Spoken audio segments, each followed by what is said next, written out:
শুধু শুক্রবারে 2 রাকাত জুমার নামাজ পড়ে সালাম ফিরাইয়া বাইর হইয়া যে যান, আর যে 1 সপ্তাহ আসেন না আপনি নাফরমান। তো এই 1 সপ্তাহের তো খবর নাই। ওই শুক্রবারের 2 রাকাতেরই কি দশা, এটা কি বুঝনি আমরা?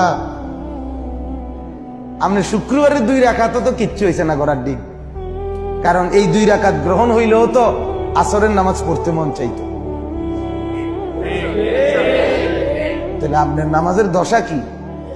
হ্যাঁ, আপনি হাজিরা দেন আইসা আল্লাহকে বুঝান, ঠাট্টা করেন আল্লাহর সাথে, মস্কারি করেন আল্লাহর সাথে, আল্লাহকে সোজা মনে করছেন, বোকা মনে করছেন। নাউযুবিল্লাহ। কি ভাবছেন মিয়া? কি ভাবছেন? কি ভাবছেন? একটা বিল্ডিং এর ঘরে থাকেন, কয়টা টাকা রোজগার করেন, আর এই ফাঙ্গাস তেলাপিয়া ফার্মের মুরকার কক মুরকা দিয়া ভাত খান, ধন্যপাতা কাঁচা মরিচ টমাটো আলুর ভর্তা, এটা দিয়ে নিজেকে খুব বুদ্ধিমান মনে করছেন না?